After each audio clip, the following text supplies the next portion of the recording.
Good morning बच्चों। आज हम आपको हिंदी व्याकरण से पाठ 11 क्रिया तथा उनके काल पढ़ाने जा रहे हैं। आप उस पाठ को देखेंगे कि क्रिया क्या है और काल कितने प्रकार के हैं और उन कालों के कितने भेद हैं और वो कैसे हैं। तो क्रिया तो आप जानते ही हैं, भाषा में प्रत्येक वाक्य किसी कार्य या घटना के करने या होने का बोध कराता है। उस कार्य को कराने वाले जो पद होते हैं उन्हें ही क्या कहते हैं? क्रिया। पद ही वाक्य होते हैं बच्चों, तो पदों को ही वाक्य कहा जाता है, तो उन वाक्यों को क्रिया कहते हैं। वाक्य के अर्थ को स्पष्ट करने के लिए इसका महत्वपूर्ण योगदान है। कैसे? जैसे सूर्य क्या है? चमक रहा है, तो क्रिया कौन सी? चमकना। किसान खेत में हल चला रहा है, कौन सी क्रिया है? हल चला रहे हैं। कुछ किसान बीज बो रहे हैं, तो बोना इनकी क्रिया है। हवा मंद मंद बह रही है, तो बहना और मंद मंद वो क्या है? क्रिया है। उपयुक्त वाक्य में रंगीन शब्द क्रियाएं हैं जो कार्य के होने तथा स्थिति का बोध करा रहे हैं। इन्हीं पदों को क्या कहते हैं? व्याकरण में क्रिया कहते हैं। अब क्रिया की जो परिभाषा है वो देखिए आपकी लिखी हुई है। जिन शब्दों या पदों से किसी कार्य को करने, होने, घटना अथवा स्थिति या अवस्था का बोध होता है तो उन्हें क्या कहते हैं? क्रिया कहते हैं। तो देखिए आगे क्या है? धातु। जिस मूल शब्द से क्रिया बनती है उसे क्या कहते हैं? धातु। यानी मूल शब्द को धातु कहते हैं। जैसे हंस, चल, गा, रो, सुन, बैठ, बैल, आ, खेल, आ, जा।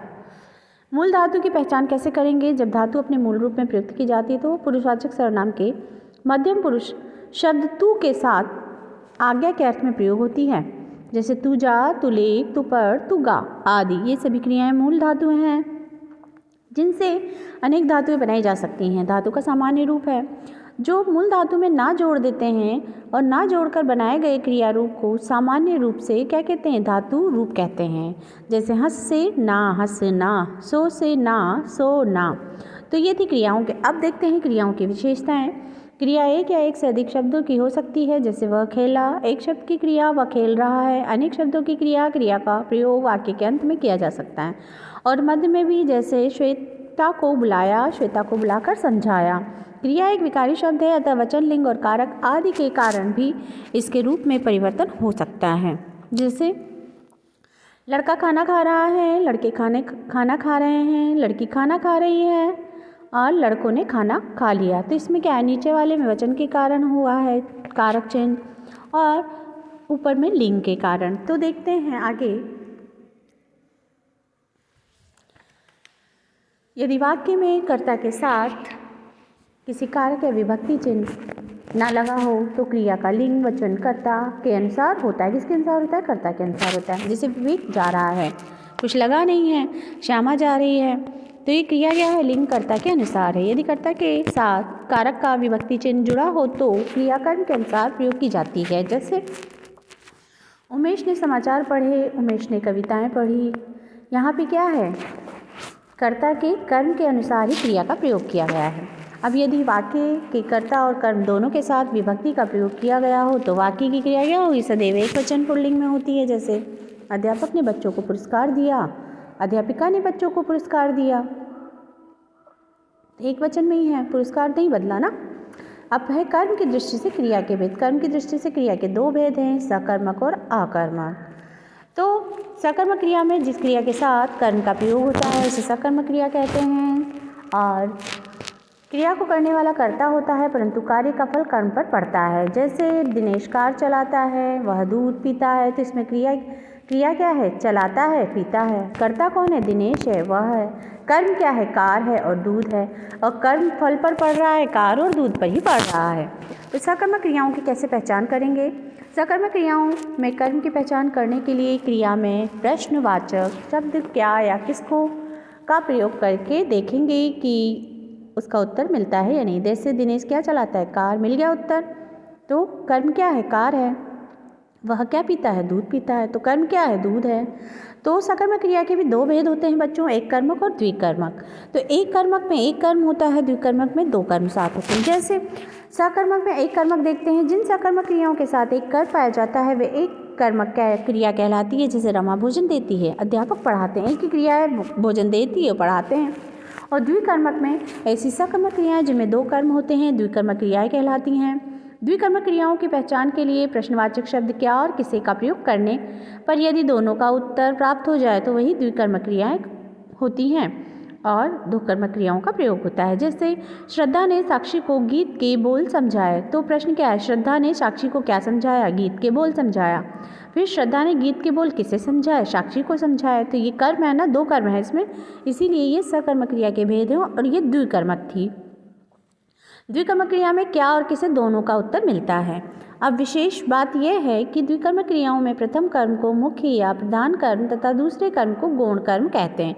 मतलब एक ही कर्म उजागर होता है, एक ही कर्म पता चलता है। अब है अकर्मक क्रिया, जिन वाक्यों में कर्म का प्रयोग नहीं किया जाता तथा क्रिया का व्यापार का फल जो है इसमें है, ये देखिए, व्यापार का फल सीधा कर्ता पर ही पड़ता है, वे अकर्मक क्रियाएं कहलाती हैं। जैसे उदाहरण क्या है, बच्चा गा रहा है, तो क्रिया क्या है, गा रहा है, कर्ता कौन है, बच्चा। उदाहरण है विजया हंसती है, तो क्रिया क्या है, हंसती है, और कर्ता कौन है, विजया। विजया तो हंसने का काम कर रही है, यानी इसमें कर्म नहीं है, कर्ता पे प्रभाव पड़ रहा है। अकर्मक क्रियाओं की पहचान कैसे करेंगे। अकर्मक क्रियाओं के साथ कर्म में प्रश्नवाचक शब्द क्या या किसकी लगाने से क्या होता है, उत्तर न मिले तो क्रिया आकर्मक होती है। जैसे क्या रोता है, उत्तर कुछ नहीं है, क्या हंसती है, उत्तर कुछ नहीं है। अब है रचना के आधार पर क्रिया के भेद। रचना के आधार पर क्रिया के कितने भेद हैं, 5। अभी तक हमने कर्म के आधार पर पढ़े थे, अब है रचना के आधार पर। तो रचना के आधार पर क्रिया के 5 भेद हैं। सामान्य क्रिया, संयुक्त क्रिया, नाम धातु क्रिया, प्रेरणार्थक क्रिया, पूर्वकालिक क्रिया। सामान्य क्रिया जहाँ केवल एक ही क्रिया का प्रयोग किया जाए वह सामान्य क्रिया होती है। जैसे गाना गाता हूँ, संजय खेल रहा है, मैं गाना गाता हूँ, मैं खाना खाऊंगा, मैं खाना खाता हूँ। संयुक्त क्रिया में जहाँ का क्रिया का पद यानी शब्द 2 या 2 से अधिक क्रियाओं के मेल से बनता है वे संयुक्त क्रियाएं कहलाती हैं। जैसे क्या होगा, वह घर पहुँच गया है, 3 पद है ना इसमें, पहुँच भी है, गया है और है। सोहन चुपचाप चला गया, चला गया में क्या है, चला है और गया है, तो 2 पद हैं। तो ये क्या हुआ, दोनों पद मिला के क्या हुआ ना, संयुक्त क्रियाएं होती हैं। अब है नाम धातु क्रिया। संज्ञा, सर्वनाम, विशेषण आदि शब्दों से बने क्रियापद नाम धातु क्रिया कहलाती है। संज्ञा शब्दों से बनी नाम धातु क्रियाएं कौन सी, गांठ से गठियाना, हाथ से हथियाना, लज्जा से लजाना, झूठ से झुटलाना। अब सर्वनाम से कैसे बनता है, अपना से अपनाना। विशेषण से कैसे बनेगा, गर्म से गरमाना, दोहरा से दोहराना, चिकना से चिकनाना, साठ से सठियाना, नरम से नरमाना, तोतला से तुतलाना। और जो अनुकरणवाची शब्दों से बनती है वो धातुएं कैसी होती है, नाम धातु देखिए, थर थर से थरथराना, बड़बड़ से बड़बड़ाना, हिन हिन से हिन हिनाना, टिम टिम से टिमटिमाना। अब है आपके 4th नंबर 4 प्रेरणार्थक क्रिया। प्रेरणार्थक क्रिया में देखिए क्या होता है, जिस क्रिया से ये पता चले कि कर्ता स्वयं क्रिया नहीं करता और किसी अन्य से उस क्रिया को करने की प्रेरणा देता है या करवाता है तो वह प्रेरणार्थक क्रिया कहलाती है। जैसे प्रेरणार्थक क्रिया में 2 कर्ता होते हैं, 2 करने वाले होते हैं, तो प्रेरणा देने वाला कर्ता होता है और प्रेरणा पाकर काम करने वाला भी प्रेरित कर्ता होता है। जैसे माँ धोबी से कपड़े धुलवा रही, तो पहली कौन है, कर्ता माँ है, और माँ किससे काम करवा रही, धोबी से। धोबी प्रेरित होकर काम कर रहा है, कौन सा, कपड़े धोने का। प्रेरणार्थक क्रिया के भी 2 भेद होते हैं, एक प्रथम प्रेरणार्थक और एक दूसरी द्वितीयक प्रेरणार्थक। जैसे जब कर्ता स्वयं भी कार्य से सम्मिलित होता हुआ कार्य की प्रेरणा देता है वह प्रथम प्रेरणार्थक क्रिया कहलाती है। जैसे मैं बच्चे को रुलाती हूँ, रुलवाती हूँ, वह सबको गणित पढ़ाता है। द्वितीयक में क्या होगा, जब कर्ता स्वयं कार्य न करके दूसरों को कार्य करने की प्रेरणा देता है तो वह द्वितीयक प्रेरणार्थक क्रिया होती है। जैसे गीता मनोज से बिल्ली को दूध पिलवाती है, राम अध्यापक से श्याम को बुलवाता है। और प्रेरणार्थक क्रियाओं का कुछ निर्माण भी बताया गया है बच्चों आपको, उस निर्माण को हम देखते हैं। कह से कहना, कहलवाना, चल से चलना, चलवाना, डूब से डूबना, डूबवाना, डूबवाना, धो से धोना, धुलवाना, बोल से बोलना, बुलवाना, पीस से पीसना, पिसवाना। अब है आपके 5वें नंबर पे पूर्वकालिक क्रिया। पूर्वकालिक में होता है वाक्य में मुख्य क्रिया से पहले आने वाली क्रियाएं पूर्वकालिक क्रिया होती है, यानी एक कार्य काम करके दूसरी क्रिया करना। निधि ने कपड़े धोकर सुखा दिए। निधि ने क्या किया, पहले कपड़े धोए फिर सुखाने का काम किया। वह नहाकर बाजार गया, तो उसने पहले कौन सा काम किया, नहाने का, फिर बाजार गए, जाने का। अब है पूरक शब्द। कुछ वाक्यों में था, थी, थे, हैं, हो, हूँ आदि शब्दों का प्रयोग क्रिया के रूप में होता है। इनके साथ किसी भी अन्य धातु मूल क्रिया का प्रयोग नहीं किया जाता। ऐसी स्थिति में वाक्यों के अर्थ को पूर्ण करने के लिए जिन शब्दों का प्रयोग किया जाता है उन्हें पूरक शब्द कहते हैं। यदि वाक्य में पूरक शब्दों को अलग अलग कर दिया जाए तो वाक्य का कोई अर्थ न होगा। जैसे छात्राएं प्रयोगशाला में थीं, तो यहाँ पे क्या था, प्रयोगशाला में जो थी शब्द है वो पूरक शब्द है। यानी अगर हम कहें थी को हटा के छात्राएं प्रयोगशाला में, तो कर रही थी, हाँ आ रही थी, हंस रही थी, बोल रही थी, कुछ पता नहीं चलेगा ना। तो प्रयोगशाला में क्या थी मतलब है वहाँ पे हैं। तो सहायक क्रिया वाक्य में जो शब्द मुख्य क्रिया की सहायता करते हैं उन्हें सहायक क्रिया कहते हैं। जैसे हैं, हूँ, था, थी, थे। राधा पढ़ रही है, शर्मा जी इस मकान में रहते हैं। कृदंत क्रिया है। जब किसी क्रिया में प्रत्यय जुड़ने पर क्रिया का नया रूप बनता है तो उसे कृदंत क्रिया कहते हैं। हिंदी में कृदंत क्रियाएं 3 प्रकार की होती हैं। वर्तमानकालिक कृदंत क्रियाएं जैसे दौड़ता, चलता, दौड़ आ, दौड़ा, चल आ, चला, दौड़ कर, चल कर। तो भूतकालिक कृदंत क्रियाओं में क्या होता है, और भविष्यकाली वर्तमान में ता है, भूतकालिक में आ है, और भविष्यकालिक में कर। अब है आपके बच्चों काल। काल क्या है, क्रिया के जिस रूप से कार्य के करने या होने के समय का बोध होता है उसे क्या कहते हैं, क्रिया कहते हैं। आप कहना काल कहते हैं। समय का बोध होगा तो क्या कहेंगे, काल कहते हैं। उस समय को ही क्रिया का काल कहते हैं। अब उदाहरण देखिए, वह पढ़ रहा है, वह पढ़ रहा था, वह पढ़ेगा। तो ये क्या था, ये काल थे। पढ़ रहा होगा, था में तो कम पूरा हो जाता है ना। पहले उदाहरण से पता चलता था कि कार्य इस समय चल रहा है। दूसरे उदाहरण से पता चलता है कि कार्य समाप्त हो गया है। तीसरे उदाहरण से क्या होता है कि अभी आरंभ नहीं हुआ है, पर आगे चलकर होगा। क्रिया से काल का अंतर प्रकट हो रहा है। वाक्य के भेद, काल के मुख्य रूप से 3 भेद होते हैं, वर्तमान काल, भूतकाल, भविष्यकाल। वर्तमान काल क्रिया का वह रूप जिससे कार्य वर्तमान में होने का बोध हो उसे वर्तमान काल कहते हैं। इस काल का क्रियाओं के साथ है, हैं, हूँ, हो जुड़े हो रहते हैं। जैसे मैं प्रतिदिन विद्यालय जाता हूँ, वे अच्छी पुस्तकें पढ़ते हैं, बच्चे मिठाई खाना बहुत पसंद करते हैं, तुम वीर हो। अब वर्तमान काल के भी भेद होते हैं बच्चों, 3 भेद होते हैं। कितने, 3। सामान्य, अपूर्ण, संदिग्ध। कैसे, क्रिया का वह रूप जिससे कार्य का वर्तमान में सामान्य रूप से करना या होना पाया जाए उसे सामान्य वर्तमान काल कहते हैं। जैसे वह अपने घर जाता है, तुम प्रतिदिन आम खाते हो। अपूर्ण वर्तमान में क्या होता है, क्रिया का वह रूप जिससे ज्ञात हो कि कार्य वर्तमान में चल रहा है, अभी चल रहा है, समाप्त नहीं हुआ है। चिड़िया उड़ रही हैं, वह घर जा रहा है, अंकित खाना खा रहा है। तो उसके बाद है संदिग्ध वर्तमान, क्रिया का वह रूप जिससे कार्य के वर्तमान में होने अथवा करने में संदेह होता है, संदिग्ध वर्तमान काल कहते हैं। पिताजी पूजा कर रहे होंगे,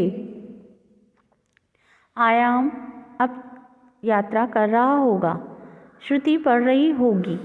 तो ये क्या था बच्चों, ये था संदिग्ध वर्तमान काल। अब है भूतकाल। देखिए वर्तमान काल के कितने भेद थे, 3। सामान्य, अपूर्ण, संदिग्ध। भूतकाल देखते हैं, क्रिया का वह रूप जिससे कार्य के समाप्त होने का बोध होता है।